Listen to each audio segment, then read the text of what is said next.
Now Buddhaya. Welcome everyone to another video. From today's video, I would like to share some thoughts about going for refuge to these three jewels or three refuges in Buddhism. Now, traditionally, all Buddhists go for refuge to these three gems or three jewels. And in other words, we call them three refuges, right? And it is a traditional way. And most of the time, the traditional Buddhists, they do it as a chanting, right? Whenever they do their prayers, they say, Buddhang Saranang Gacchami, I go for refuge to the Buddha.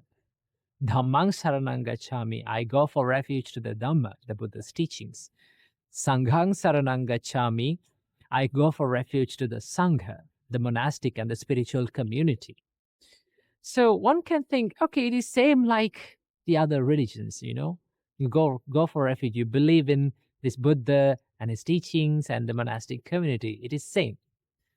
But if you take a closer look at going for refuge, the process of going for refuge, there's a clear reason. There's a clear reason why we do this, right? And also we have to remember that just because we chanted Buddhang Saranang Gacchami, just because we chanted that I go for refuge to the Buddha, Dhamma, and Sangha, doesn't mean that you truly go for refuge to the Buddha.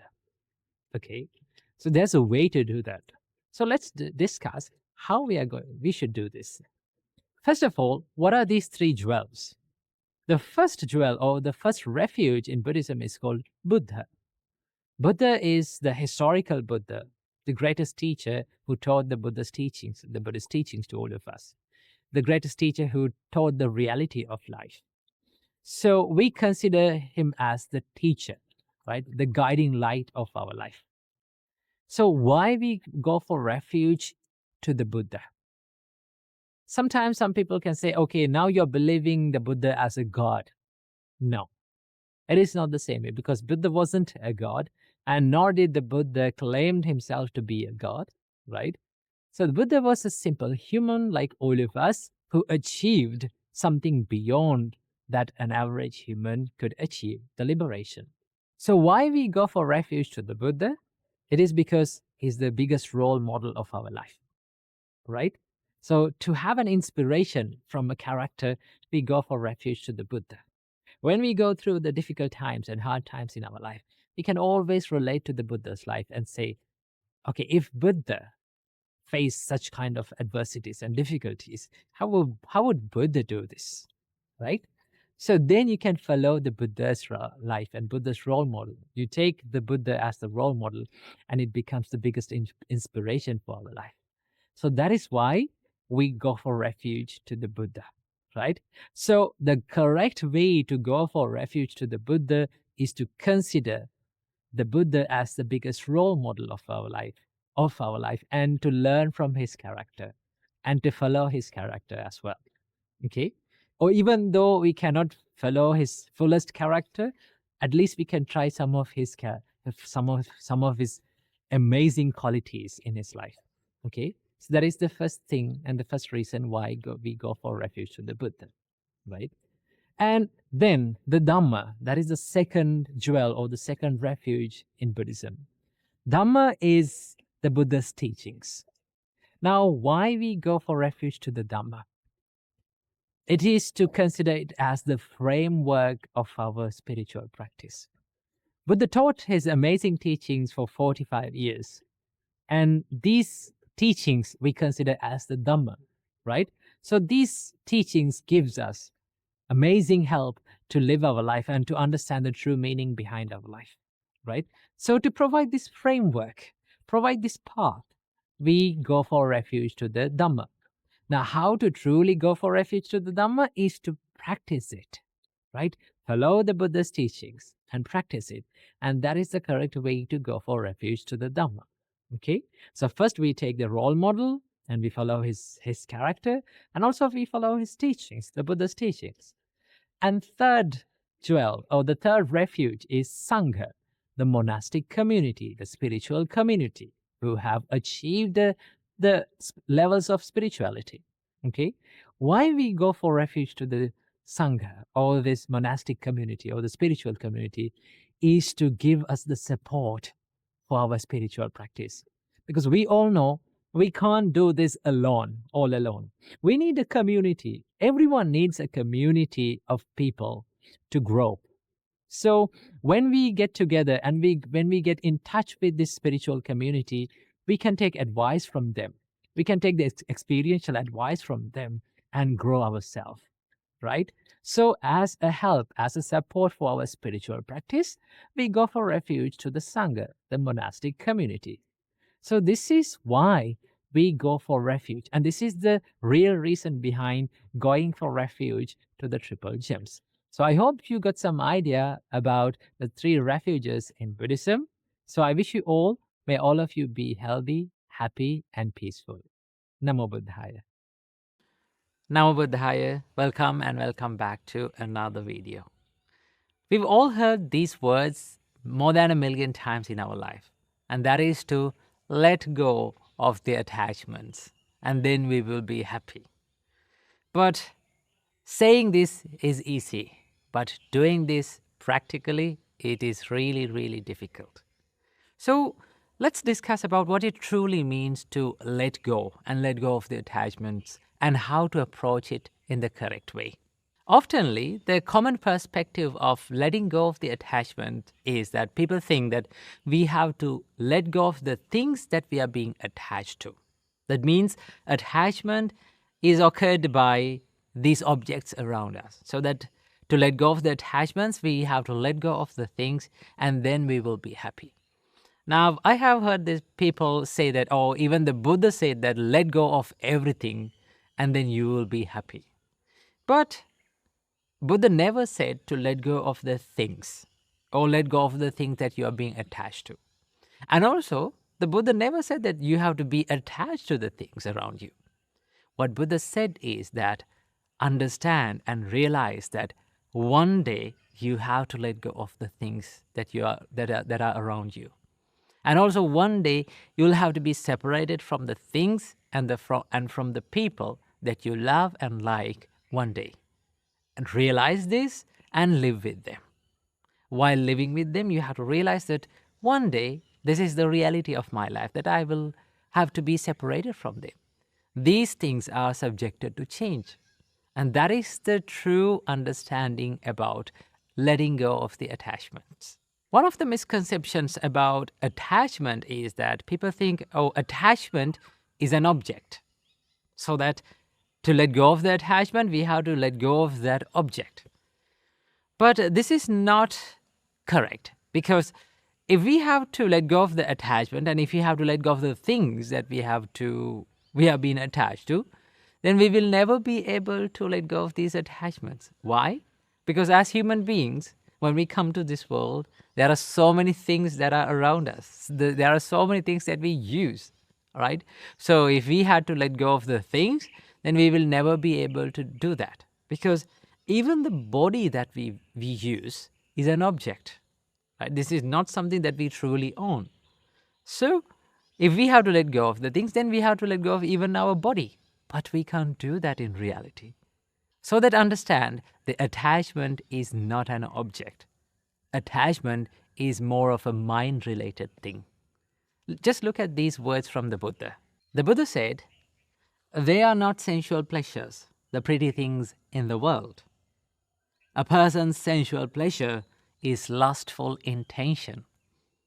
The pretty things remain just as they are in the world, but the wise remove the desire for them." So what Buddha says is, just let the pretty things in the world stay in the same way, and you let go of the desire to wanting to them to be in the way that you want. Wanting things to be permanent is what we have to let go. How we should do that?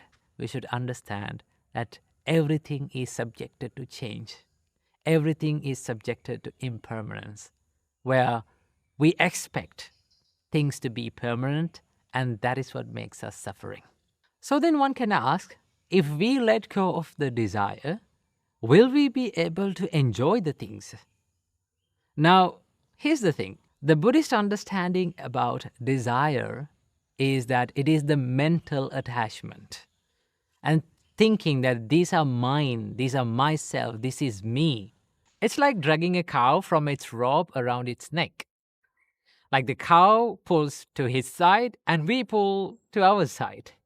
And what happens to us is that our hands get hurt. The reason why our hands get hurt is not because the cow is pulling to his side. The reason why our hand gets hurt is we are gripping the rope so tightly and we are not ready to let go. And at first, letting go of the rope seems scary. Why? Because we think that we might lose the cow. The cow might run away. But in reality, if we simply let go, yes, the cow may run for a distance, but it will always come back. That's the nature. Even in the life, letting go of the attachments seems scary at first. But when we realize that in this life we have gained nothing and we have lost nothing, it is very, very easy to let go. The reality is that in life, we are not owners of anything. We came to this life owning nothing, and we are living this life owning nothing. So in this little time, we are just using these things around us. So we are not true owners, or we haven't gained anything. So if we haven't gained anything, what we have lost. So how can we train our minds to let go of the attachments? What we should practice? Now, the first step of letting go is to understand the true nature of life. What is the true nature of life? That everything, every experience, every feeling, everyone in our life is subjected to this inherent nature of change. We are constantly changing, right here, even right now. When you understand this, you understand that life is nothing but a bunch of changes. So that when these things change, that we have nothing to hold on to as permanent and wanting things to be according to our own wish. Because the life is undergoing even the constant change right now, right here. When you realize that no one, nothing, no feeling, no experience stays forever in life, or in other words, you cannot step into the same river twice, you realize that thinking about this life as permanent, wanting things to be permanent, is nothing but just an illusion of your mind. We are being eluded from our ignorance. That is what we realize by realizing the true nature of this change in life. It is something like this. Imagine you are going to a magic show and watching the magic show. As long as you don't know how to do the magic, how the magic is done, then you get fooled by it. And as long as you get fooled by it, the magic is a magic for you. But what if we become friends with the magician and we learn how to do the magic? And then again you go to the same magic show and watch the magic show. Now the magic is no longer a magic for you. But still, you can watch the magic show, you can enjoy it, but you know how it happens. You know how it is done, so that you are not being fooled by anything. In the same way, when we realize that this illusion of our mind, that thinking about this permanent, thinking the life and experiences to be permanent is just an illusion of our mind, then you can enjoy the life, and also you can live life in a more wiser and a more experienced and a more matured way. So that is the way we understand about the attachment. This realization will make you more understanding about yourself and the world around you. And it will make you more easily enjoy this world in a more wiser and a more matured way. And also, by understanding about this constant change in your life, you let go of the attachment, you let go of this mind and the thought of wanting things to be permanent. And then the process of letting go will become much more easier. So understand that when we let go, we don't let go of the things. We let go of the mental and the emotional attachment towards things. We let go of that craving towards things, to wanting things to be permanent. And when you realize this, you can let go of this attachment and these expectations very easily. So that's a wrap for today's video. I hope you got some idea about attachment. So I wish you, may all of you be well and happy, and may all of you be happy forever. Namo Buddhaya. Namo Buddhaya. Welcome to another video. From today's video, we're going to be discussing about how can we use our speech, our words in a wiser way, right? Now, to do that, in Buddhism, we learn 5 things, 5 rules to follow, and ask from ourselves 5 questions before we speak, right? Now, this is taught in regarding to reproving to someone, like showing a mistake to someone. But these 5 rules can be added to our normal day-to-day speech as well. And it will make a greater change, and it will make a greater impact on ourselves as well as others. So that is why it is important to understand the words that we speak has got power. There's a beautiful saying that says, words can make people and words can break people. So that understand the words that we speak has got power, and it matters. So how can we speak in a wiser way, right? How can we use our words in a wiser way? Now, in Buddhism, we learn 5 rules to follow this, right? 5 questions to ask from ourselves before we speak. Now, the first question that we need to ask from ourselves before we speak something is that, am I speaking in the proper time, right? Sometimes, even though it is true, even though it is truthful what we speak, maybe not the proper time to speak. Now, what is the proper time to speak? Now, the whole idea, the whole point of speaking is to get the message across to the other person in the correct way. But sometimes, even though we are saying the truth, even though we are saying the right thing, that person who is receiving the message may not be in a condition to get the message, right? He or she may be not in a mindset to receive the message. So that if we convey the message, they may not get the same idea that we are having. Now, the whole point of communication is to get the idea, to plant the same idea on the other person, right? But if we did not do in the proper time, it won't work. And that is why in Buddhism we learn, wait until the proper time. Ask from yourself, am I speaking in the proper time, right? Now, for an example, if you need to show a mistake in someone, if you need to correct a mistake in someone, now you need to communicate. That is where you need the communication in, like, it is very important at that time, right? The right communication. But if you say that mistake, if you show that mistake when that person is angry, right? When that person's mind is filled with anger, what happens?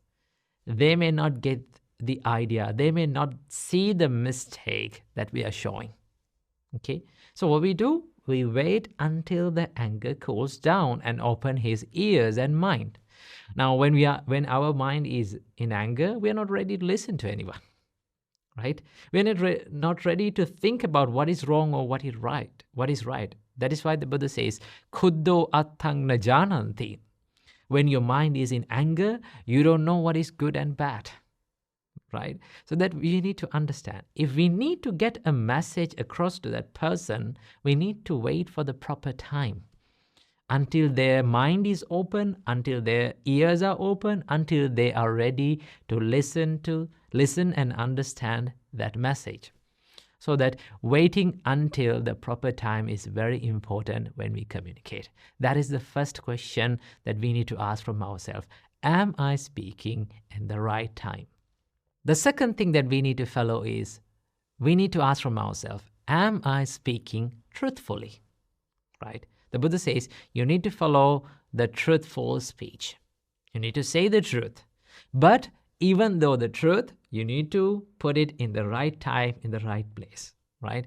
The Buddha says, even I right? Even the Buddha, even though it is the truth, he waits until the right time to say it. Sometimes it is not the correct time to say the truth, so that we need to wait until that. Now, this doesn't say that we need to tell lies to cover up that, right? This says that you need to be patient and not panicked until you need to use the proper word. So the Buddha says that speaking truthfully is very important. Why? Because when you speak the truth, sometimes you may lose certain things, but when you speak the truth, you gain one very important thing, and that is the truth. That is the trust. Trust is very important in any kind of relationship. And that is why you need to be truthful, but also you need to wait until the proper time. Okay? So that is the second thing that you need to ask. Am I speaking truthfully? And also we learn in Buddhism that speak gently, not harshly. So that you need to ask from yourself, am I speaking harshly? Am I speaking gently? Sometimes what you say is true, right?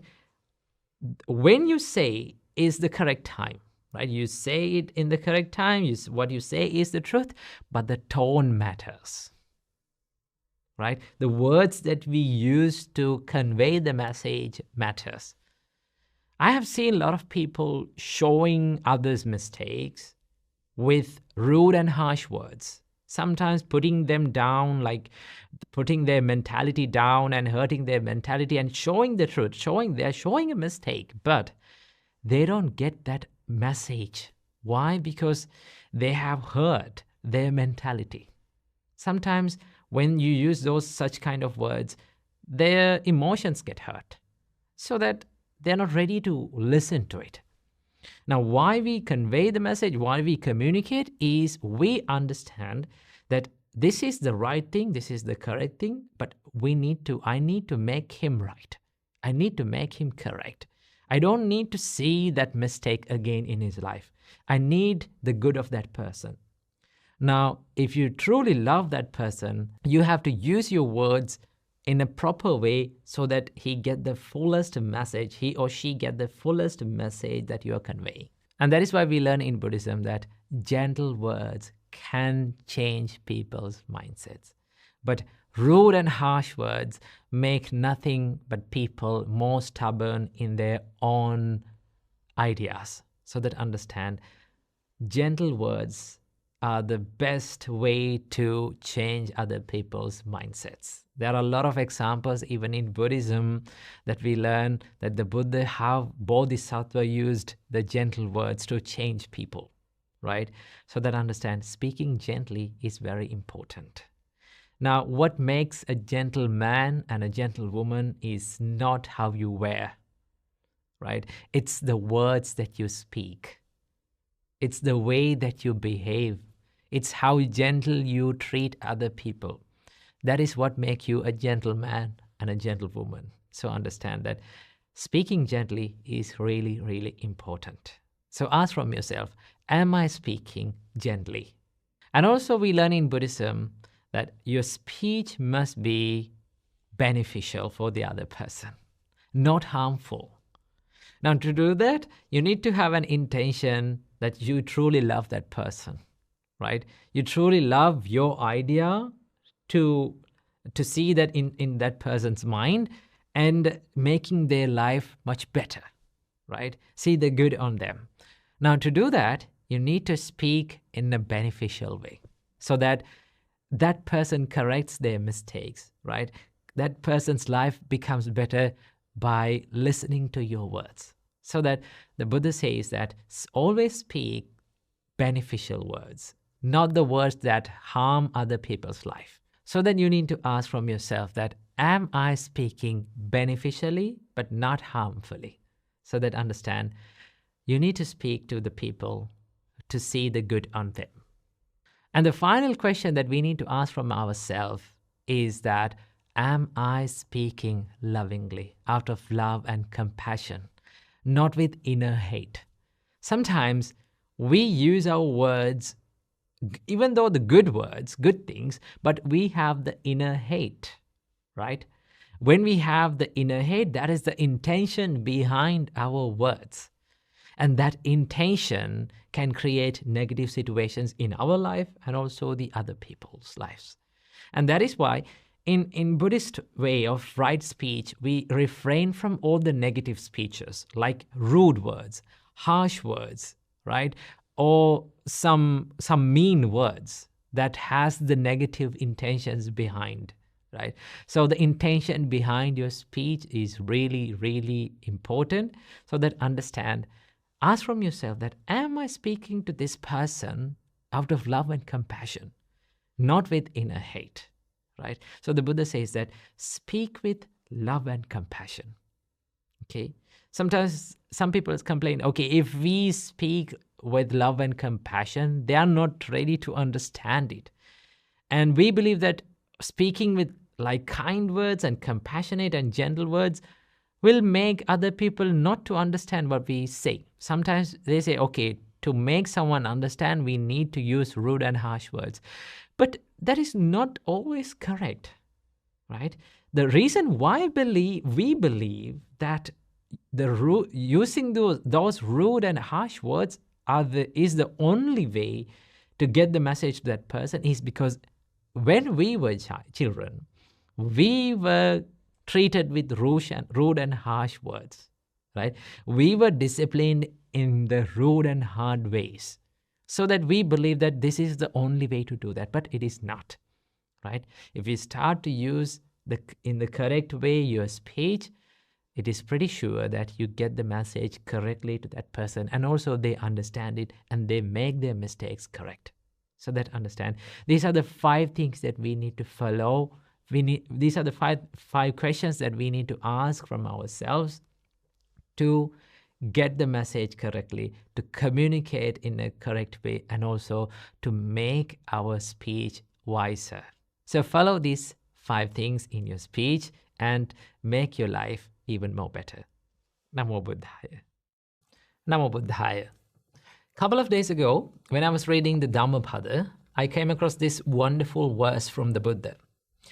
This is from Dhammapada, verse number 290. The Buddha says, if by renouncing a lesser happiness, one may realize a greater happiness, let the wise man renounce the lesser, having regard for the greater.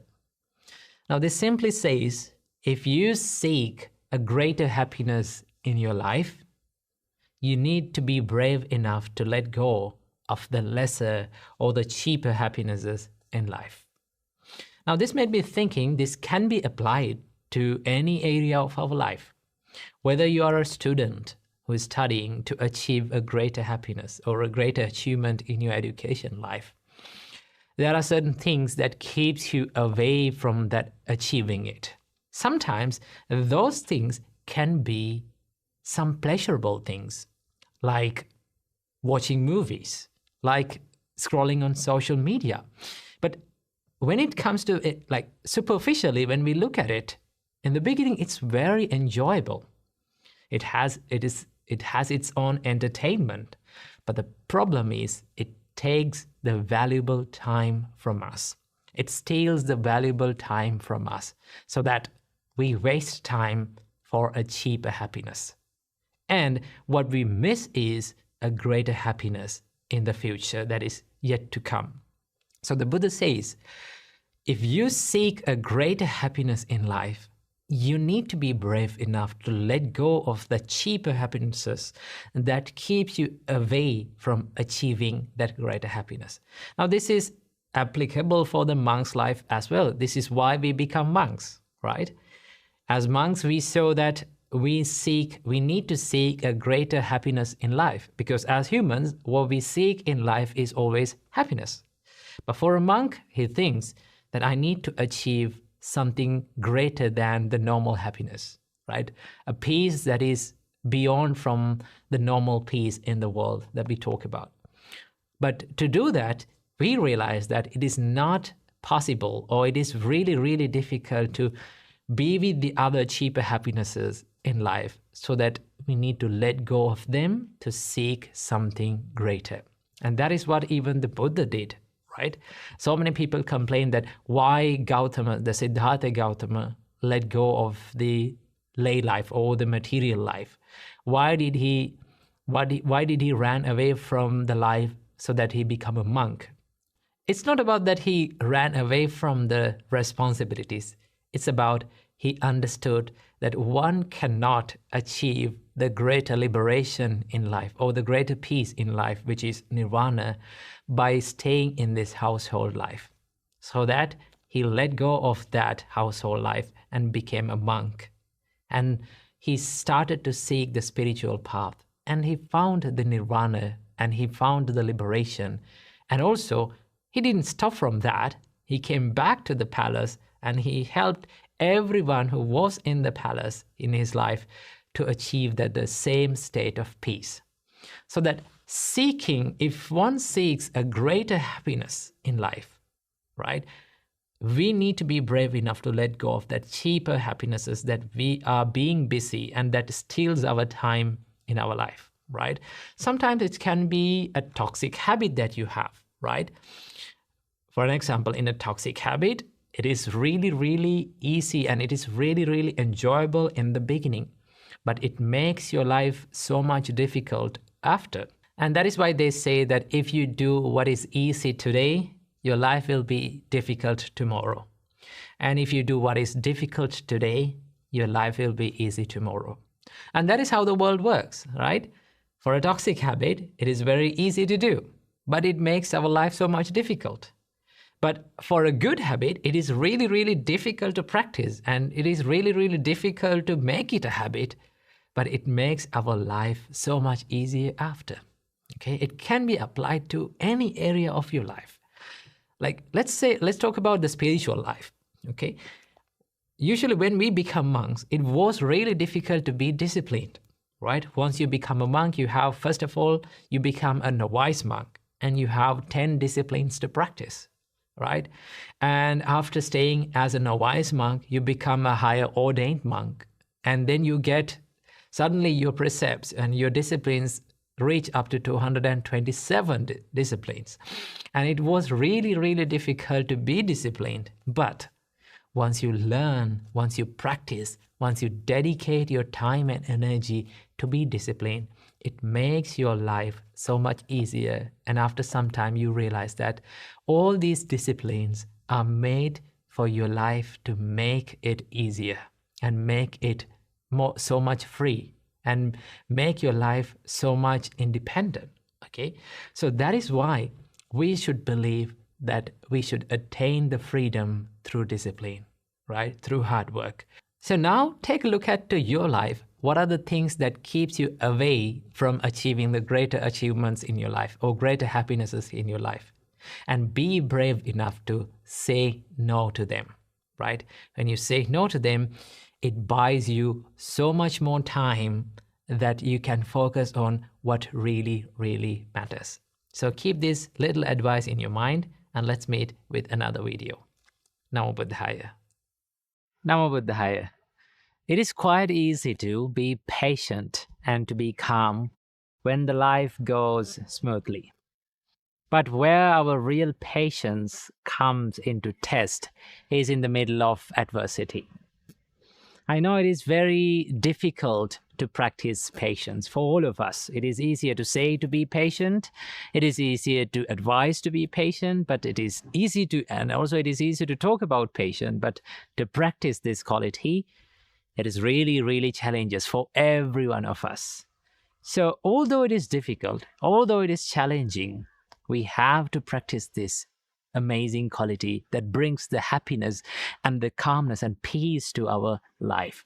So let's talk about how to practice patience according to Buddha's teachings. So in Buddhism, patience is considered as the greatest virtue. In Dhammapada, verse number 184, the Buddha says, patience is the highest virtue. The Buddhas say that Nibbana is supreme. And the one who harms others is not a monk. And one who destroys others is not a monk.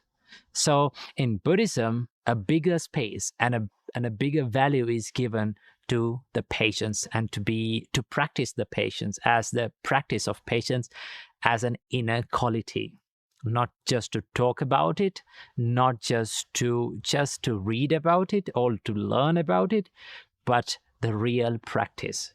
So in Buddhism, the greatest quality in Buddhism, the greatest virtue is considered as the patience also. So what exactly is patience?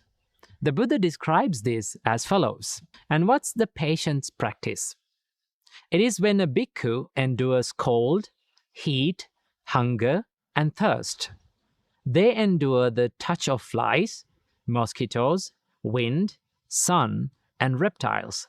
They endure rude and unwelcome criticism, and they put up with physical pain, sharp, severe, acute, and unpleasant, disagreeable, and life-threatening. This is called the patience practice. In another sutta, the Buddha explains about the patience as follows. What is the patient practice? It is when someone abuses, annoys, or argues with you, and you don't abuse, annoy, or argue back at them. This is called the patience practice. So being able to put up with ups and downs and challenging situations and disagreeable experiences in life is called patience. But to be honest, it is really difficult to be patient. Yes, it is difficult.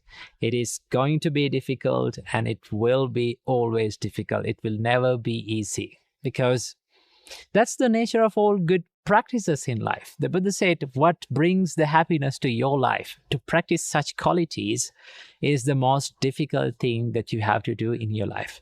But although it is difficult, we all have to practice this amazing quality of being patient. Now, in Buddhism, being silent, tolerating, and enduring everything out of fear does not mean the real patience. In Buddhism, the real patience comes with a deeper meaning of life. When someone has a deeper meaning of his life, and when someone has knows the true nature of life, then it's very easy for that person to be patient and to practice the amazing quality of patience. Normally, when we tolerate and when we become silent, the reason why we become silent is because of the fear. Sometimes we have no choice to do anything, right?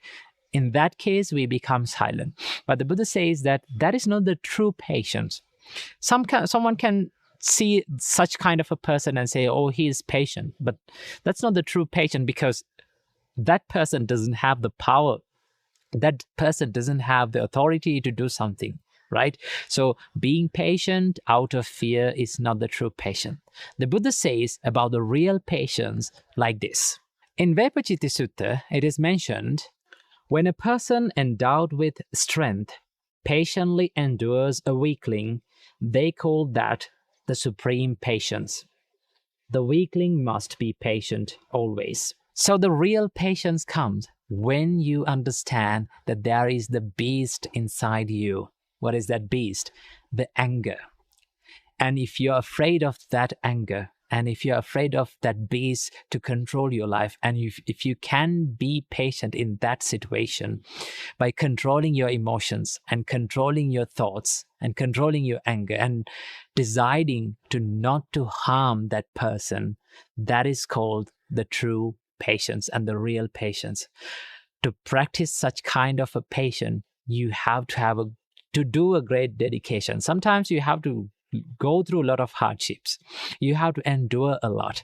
But still, why you become patient? Because you believe that being patient is the greatest virtue that you can practice in life. And you believe that you are much more better than them, and you have a better qualities than them. If you believe in that, you can truly be patient. To practice patience, the Buddha offers us a path of thinking in a more deeper level of understanding through our life. So suppose a person comes to you and treat you with rude words, right? Or treat you with their meanness. How can you avoid that situation without even worrying? How to do that? So the Buddha teaches us to look at this situation through the 3 marks of existence. So what are 3 marks of existence? So the Buddha says the 3 marks of existence are anicca, dukkha, and anatta. Impermanence, suffering, and non-self. So anicca. Anicca is the understanding about the impermanence. So the Buddha said that everything in life is subjected to change. If you look at our life, there is nothing that we can hold on to and think and find that is not subjected to change. So once you understanding this intrinsic nature or the inherent nature of impermanence, it's very easy to let go of that anger and to be patient. Because let's say someone blamed you or someone treated you with rude words, okay? Right at the moment that you heard that voice, those words, they became impermanent, right? But here's the problem. Why does we hear the same thing again and again, what they said in our mind, and we keep creating that chain of thought, and we keep creating that anger in our mind? Because the mind has the nature to recreate everything that we heard or what we experienced. Okay, so we think that they abused me, they hurt me, and they treated me with these rude words, so I should not be treated like this. But in reality, those words had been impermanent now. They have been vanished. For an example, the words that you heard from me before, now everything has been vanished. They don't exist. That's the reality of life. But once you're understanding this true and intrinsic nature of impermanence, it's very easy to let go of the anger because you don't find anything to hold on to now. What is the word that we have to hold on to now in this moment to be angry? No, it has gone. So once you understand this true nature of impermanence, it's very easy to practice patience. And the second thing that we have to understand is dukkha. Dukkha often refers to as suffering. So the Buddha said that the pain and suffering is a part of our life. So you cannot remove that. We have to face that situation, okay? Because that is the nature of living. The nature of life is, it is always connected or characterized by the pain or suffering. This is not to worry about the pain or the suffering, but to see it as a part of life and accept it, learn to be with it, learn to deal with it. That is how we can understand the suffering. And the final thing that we have to realize and understanding is the nature of anatta. The nature of anatta is the nature of not self or non-self, right? The Buddha says that there are things in your life that are out of your control. Not every time you're going to have everything according to your wishes. Okay, there are things that are out of our range of control. Once we understand this true nature of anatta or non-self, it is really easy to accept the truth in life. And it is very easy to not to worry about the things that we cannot control. So if you look at the life, if you look at the situations in your life, in these 3 marks of existence, the Buddha said that it is really easy to practice the patience. It is really easy to love people, to give your kindness to people, because we know that we are not going to last forever, and we know that they are not going to last forever. What they did was not going to last forever. What they said was not going to last forever. So we can let go of the anger and we can move on. So these are the few things and few realizations that will help us to practice the patience in your life. So keep this in your mind and be patient. Namo Buddhaya. One of the things that many people misunderstand about Buddhism is, I've heard this a lot, they say that Buddhism is negative. Buddhism is very pessimistic. It speaks about death and dying and sickness and crying. Why Buddha speaks about negative stuff? Can't we have something joyful and happy about this life? Well, from this video, we're going to talk about, is Buddhism really negative? So here's the reason why a person might come to a conclusion that the Buddha's teachings are quite pessimistic and it is negative. It is because of the first noble truth. Now, what is the first noble truth? It is dukkha in Pali language, which is literally translated as suffering or stress. Now, these words have deeper meanings. When Buddha speaks about dukkha, Buddha means about deep things about life. But when you look at this word, suffering or stress or dukkha, one might come to a conclusion that, oh, Buddha speaks about suffering, right? Buddha says that life is suffering. But when you look at the life, there are things that we can be happy about life. And also there are moments that we have a lot of joyfulness in our life. So why Buddha speaks about negative stuff? And also the Buddha explains in his first sermon about the first noble truth, the dukkha, as like this. Now the Buddha says, now this, monks, is the noble truth of stress or suffering. Birth is stressful, aging is stressful, death is stressful, sorrow, lamentation, pain, distress, and despair are stressful. Association with the unbeloved is stressful. Separation from the loved is stressful. Not getting what is wanted is stressful. In short, the 5 clinging aggregates are stressful. Now, when someone look at this explanation, they might come to a conclusion, oh, life is stressful. So that is the reason for so many people to say that Buddha speaks about negative stuff. But if you really understand about what Buddha meant by this, you will find that Buddhism is not negative or pessimistic. It is more realistic. Okay? So why Buddha speaks about this? It is because this is the common truth that we all share in all living beings. No matter what level of life that we have, we all share these things, these truths in our life. That is a common truth. So Buddha saw this, and that is why Buddha speaks about this. So yes, it seems to be pretty miserable, right? But wait until you hear the second noble truth. What is the second noble truth? It is called the samudaya, the origin of suffering. Now Buddha says there's a reason why we suffer. What is the origin of this suffering? Now Buddha explains that the reason why we suffer is because of tanha. Tanha means craving, literally translated as craving. But there is more to this word, okay? So why we suffer is because we have this craving and attachment towards things, okay? Towards things, people, and to ourselves as well. So, and it gets better when you hear the third noble truth. The Buddha says that you can end the suffering. The third noble truth is called nirodha, the cessation.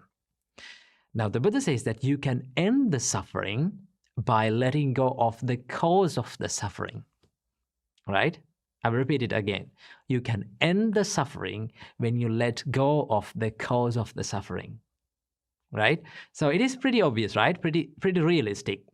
Let's understand about it like this. Suppose you have an unwanted plant in your garden. Now what you want to do? You want to remove this. So how are you going to remove this? Let's say a person goes and cut it from the stem. Cut down that plant from the stem. Did you permanently remove it? No. It grows back. No matter how many times you cut this plant from the stem, it will grow back. But if you really need to remove the plant, what you have to do is you have to go into roots, dig the plant, and then remove the roots, and then it will never grow back, right? Same like that, if you remove the root of suffering, if you remove the cause of suffering, then you will end the suffering. Not only the Buddha says that you can end the suffering, but also Buddha introduce you to a path where you can end the suffering. And that is the fourth noble truth. It is called the Magga, which is the Noble Eightfold Path. Now, Noble Eightfold Path is a moral and ethical and psychological and more practical path that leads to the cessation or end of the suffering. So basically, the Buddha is like a doctor. Okay? So what a doctor might do? He might come to a patient and says, hey, listen, let's be honest that you have this disease. You have to be honest. I know it is painful. I know it is very negative and pessimistic to talk about this, but let's be honest. If you need to cure this disease, you need to focus on it. Okay, we have to talk about it. We have to find a way out of it. So the doctor says that there is a disease. He will be honest with you, and he says, and he comes with the good news, and that is that you can cure this disease. Okay, we can cure this disease, and I will show you how to cure this disease. And also the doctor will say that take these pills and take these medicines to end your disease or to cure your disease. And same like that, Buddha identifies your disease, and he talks about that disease, and also Buddha identified what causes this disease, and also the Buddha comes up with the positive, more happy news that you can end this suffering, okay? And also Buddha comes up with a way to end this suffering. So if you look at it in that way, Buddhism is not pessimistic. It is not negative. It is more realistic because Buddha talks about the truth in this life. What is the truth? It is the first noble truth. That is the suffering. Suffering is the only thing that we all share commonly in this world.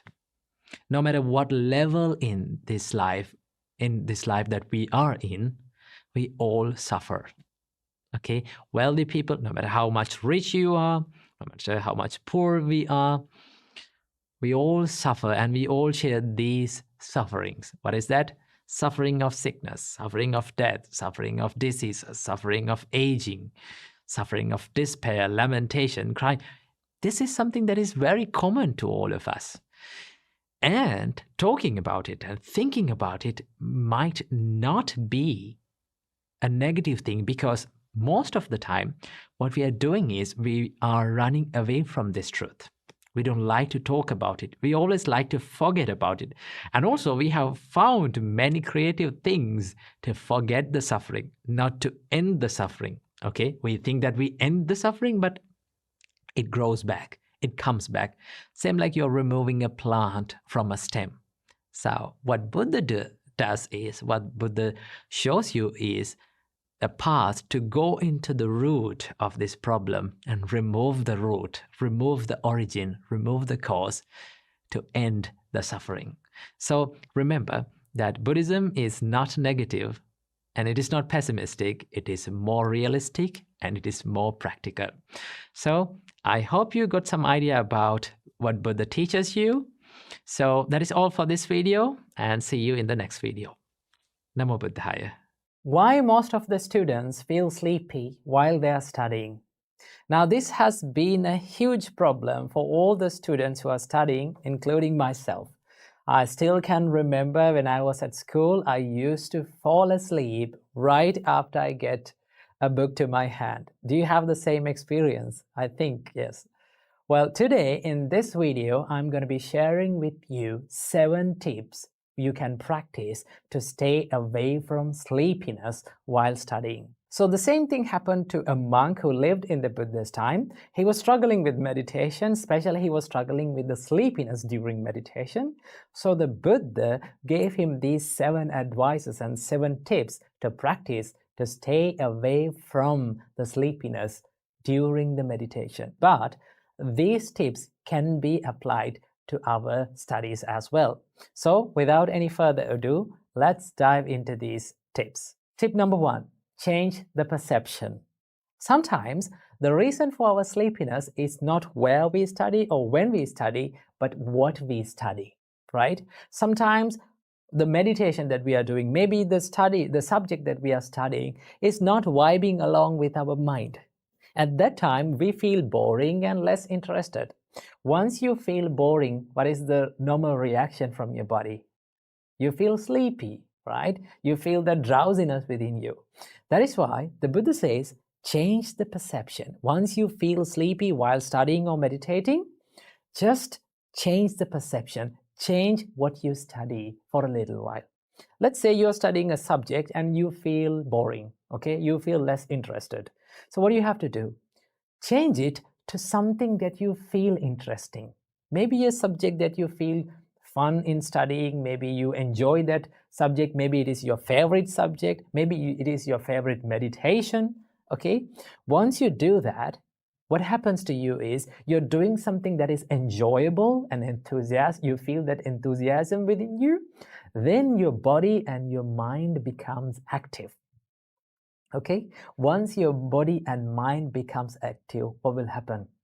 Your mind will open to new things.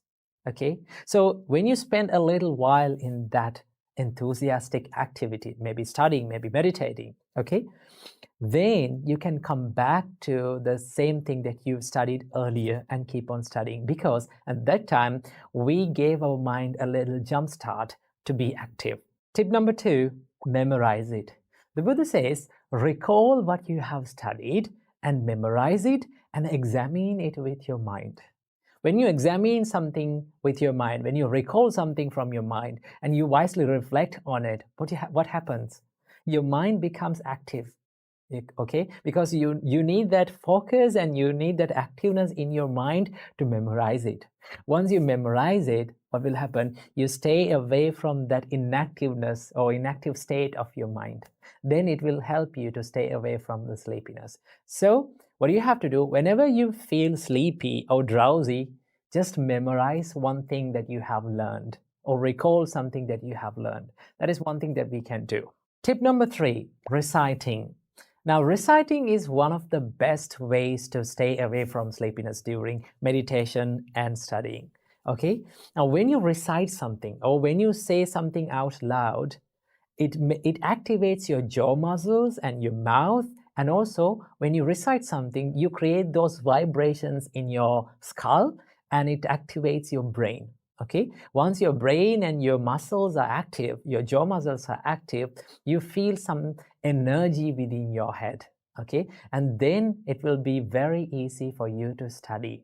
And also, when you recite something, it gives that activeness to your body, and then it will help you to stay away from the sleepiness. That is tip number 3. Tip number 4, the Buddha says, pinch your ears and rub your limbs. Now, when you pinch your ears and rub your limbs, what happens is your muscles get a good blood circulation and your body becomes active. Once your body becomes active, then your mind becomes active. Then you will be less sleepy and you can stay away from sleepiness by doing this. So this is something that very simple that you can do to stay away from sleepiness. Tip number 5, the Buddha says, get up from your seat and wash your eyes with cold water and look at the night sky. Especially if you're studying at night, maybe you're meditating at night, right? If you feel sleepy, you can go outside and look at the night sky. Enjoy the nature, enjoy that breeze. Okay? Once you stay in the nature for a little while, you feel so much refreshed. And then you can come back to studying and meditation and keep on doing it. So nature can make our body so much refreshed. Keep that in your mind. Tip number 6, the Buddha says, focus on the perception of light. Now, most of the time, when we are studying at night, the reason for our sleepiness is the surrounding. Okay? Sometimes some people used to study in a dark room, maybe in the darkness, okay, while having a little light on them. Okay, the reason for our sleepiness can be the darkness around us, because when the darkness surrounds us, we feel like sleeping because it stimulates our sleepiness. Okay, because we used to sleep in the darkness, and then when there is darkness around us, it triggers our sleepiness. So what the Buddha says is, just when you study, focus on something that is very bright. Okay, focus your mind on something that is very bright and think that you are studying. Imagine that you are studying in the daytime. Okay, when you're studying, always try to study under a good light source. And also you can imagine to yourself that I am studying in the daytime. Okay, when you imagine it and when you have that perception of light in your mind, then you will feel less sleepy. Okay, so that is one thing that we can do to focus on the perception of light. And we have come to the final and the seventh tip, and that is, the Buddha says, do walking meditation. Whenever you are meditating, okay, or when you are studying, if you feel sleepy, if you feel drowsy, just get up from the seat and go and walk back and forth with mindfulness. Okay, focus on your bodily postures and bodily movements and go walk back and forth for a little while. Okay, it will activate your body as well as it will activate your mind, because we need a good focus to be mindful. Okay, once the mind becomes mindful, it activates our mind. So that is one way that we can stay away from sleepiness, to do the walking meditation. So, okay, so as students, you all can do these things. Let's say you tried all of these 7 tips and none of them worked for you. Okay, you still feel sleepy. Then what we can do? The Buddha says, if none of them worked for you, that means you really, really need a sleep. Okay, so that is why the Buddha says, then you can go to bed mindfully. Okay, being mindful about the posture that you are going to sleep, and you have to remember to yourself that right at this time, okay, maybe after 1 hour, I'm going to wake up. Okay, when you do that, when you remember to yourself that the wake up time, then it is very easy for you to wake up. And also remember, most of the time, the students enjoy sleeping, okay, more than studying. Okay, it is all about our priorities. When we give the priority to study, we can easily study. When we give the priority in our mind to sleep more than studying, then you feel more and more sleepy. So that is why it is all about what you give priority to. Okay, so remember, so if none of those 7 tips worked for you, just have some rest and then go back to studies or meditating. So these are the things that we can apply to our daily life to stay away from sleepiness during studying and also during meditating. So apply these things and see what works for you. Namo Buddhaya. Namo Buddhaya. Welcome to another video. Do you know how amazing your mind can serve for you if you know how to control and master your thoughts? And that is why they say that mind is the best servant if you know how to master your thoughts, right? But if you let your mind to become your master, you will end up nothing but as a slave of it. So how can we control our mind? How can we deal with these negative thoughts? Now, so many people think that they can remove a negative thought and plant a positive thought inside it. But in reality, you will never be able to remove a thought from your mind by force. Right? Go ahead and do it. Right? You will never be able to do that. The more you try, the more you use the force to remove a thought or forget it, the more it will come back to you and haunt you. So in this video, I'm going to be sharing with you a simple and a practical way to use the energy of that negative thought to drive it into a more positive state of our mind by simply asking these 5 questions from yourself, right? These questions will help you to come into this present moment, and it will encourage you to cultivate more wholesome qualities and wholesome thoughts inside your mind, okay? But before starting, I have to remember, none of these practices and none of these things are easy. But with the time, if you keep on practicing it, right? If you stick into the process and if you keep on doing it, it will be very easy for you to do that, okay? And once you become used to it, and once you get used to that, it is very easy to deal with negative thoughts in your mind, and it is very easy to control your mind. So let's dive in. The first question that you have to ask from yourself is, what are the thoughts that keep me away from peace?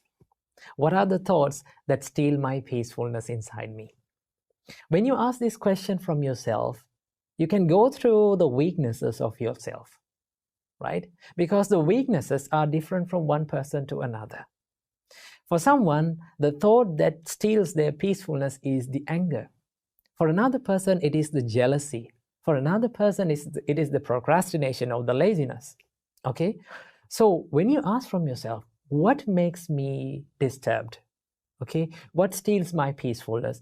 Then you will have a good understanding about what are the weaknesses inside you. Once you realize what are the weaknesses inside you, okay, what thought pattern steals your peacefulness, then it is very easy for you to deal with that negative state of your mind.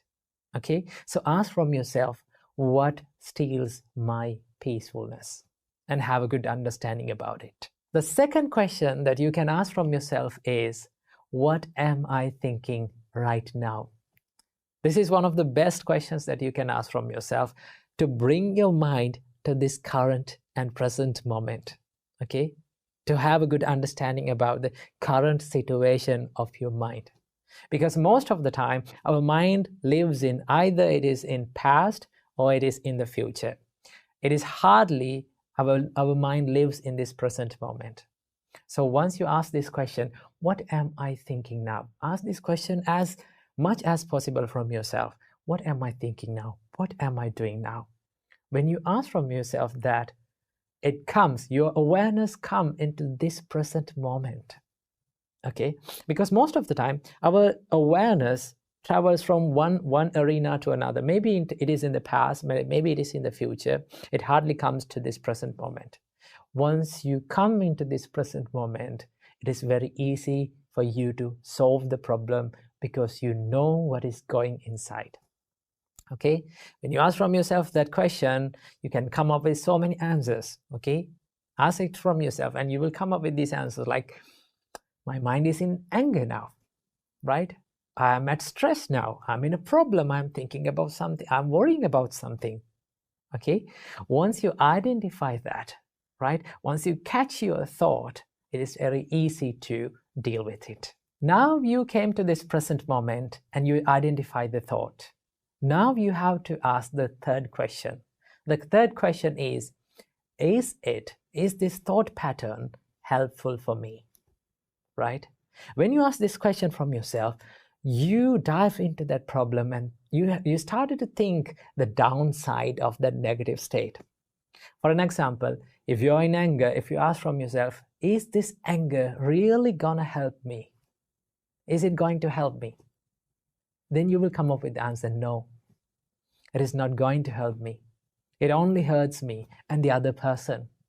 Right? It will lead to many problems. When you ask that question from yourself, it gives you the chance to think about the disadvantages and the downside of your thought patterns.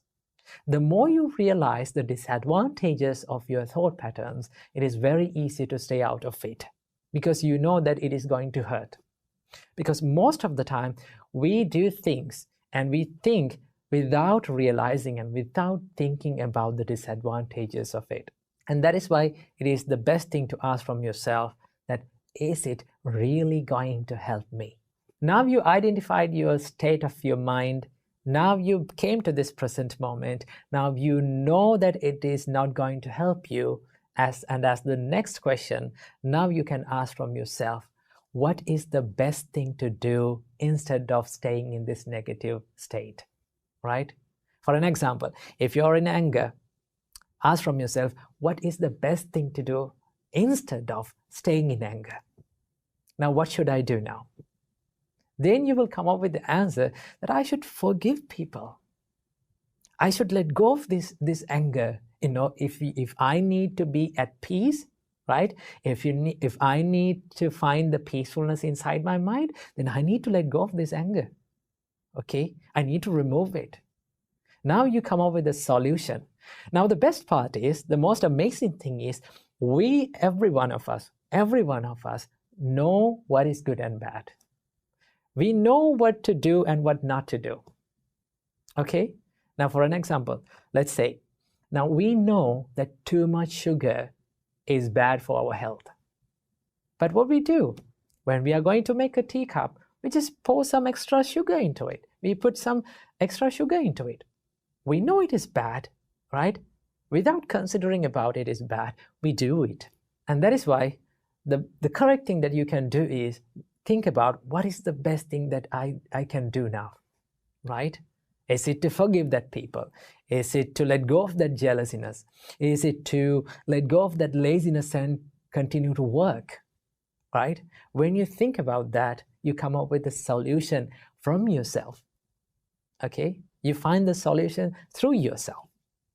So ask this question from yourself, what is the best thing that I can do to stay away from this negative state of my mind? Now you came up with a solution for your problem. Now what you have to do is to think about the benefits of cultivating this positive state of your mind, okay? Try to think about the benefits of forgiving. Try to think about the benefits of staying away from jealousyness. Try to think about the staying away from laziness and getting to work, okay? Once you do that, you will come up with the benefits of it. You will find the reward of it. The more you see the benefits of something, the more you will tend to be in that state, okay? Because you know that you're going to get something good into your life. So try to ask from yourself, what are the benefits that I'm going to get by cultivating these wholesome thoughts? That is the fourth one. So now you ask all the questions from yourself, right? Now you know what to do and you know the benefits of it, right? Now there's only one thing that you have to do, and that is to take action. Go ahead and do it, right? Do the wholesome things and cultivate more wholesome qualities to your mind. But remember, none of these things are easy to our life, okay?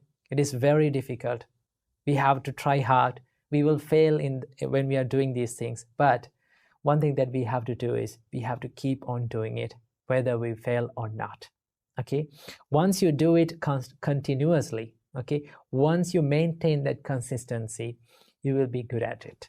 And it will be a part of your life, right? So that is how we deal with our mind. That is how we deal with the negative states of mind. So practice this and see it will work for you. Namo Buddhaya. Namo Buddhaya. Welcome to another video. In today's video, I'm going to share a wonderful story with you. Now, in the Buddha's time, there was one monk whose name was Vakali, and he had this little habit of visiting the Buddha and looking at his face all the time. Okay, while the Buddha was teaching all the sermons, he was looking at his face. Okay, he was not paying attention to his teachings. Now, Buddha noticed this, and then the Buddha asked, Vakali, what are you doing? Then this monk said, Oh, Venerable Sir, I'm looking at your face, a beautiful and serene face. When I look at your serenity, when I look at your beautiful face, I feel so much better. I feel so much happy and peaceful in my mind. Then the Buddha said, Oh, Vakali, what is the purpose of looking at a body that is decaying? A body that is filled with so many disgusting things? Vakali, remember this. If you want to see the real Buddha, you have to see it through my teachings. The Buddha said, the one who sees Dharma, his teachings, sees the real Buddha. Now, this advice shows us that if we want to see the real Buddha, what we have to do? We have to see it through his teachings. Okay? That means we have to apply his teachings to our life. His kindness, his compassion, his generosity, his patience, all those qualities to our life. When we apply these qualities and when we practice the Buddha's advices in our life practically, we can see the real Buddha and we can understand who the Buddha is. Okay, so that is why in Buddhism, a huge focus, a major priority is given to practice. In each and every discourse and in each and every advice in the Buddha says, practice this. Apply it to your life. Apply it to your practical life and see how you can do it in your daily life. Okay? That is why in Buddhism, every teaching, every practice, and every advice is applicable to our practical life. When Buddha says to practice love and kindness, he does not come up with only just idea of loving kindness. He teaches us how to practice it. Okay, how you can practice in the times of adversities. When he teaches about the compassion, he teaches us how to practice this in your daily life. So, if you want to see the real Buddha, then what you have to do? You have to see it from yourself. Okay, apply the Buddha's teachings to your life, and then we can identify who the Buddha was and his qualities. It is same like you are identifying your parents. Okay, now if you see a picture of your parent, maybe like your mother or father, if you see your father or mother's picture, then you identify, this is my mother and this is my father, not only through the picture, but also through his qualities. Okay, through their qualities, through the help and the care that they have given to our life. So in the same way, we have to identify the Buddha and we have to see the Buddha through his teachings, through practicing those teachings in our practical life. So here's the answer for this question. If you want to see the real Buddha, you got to practice the Buddha's teachings. So keep that in your mind. Namo Buddhaya.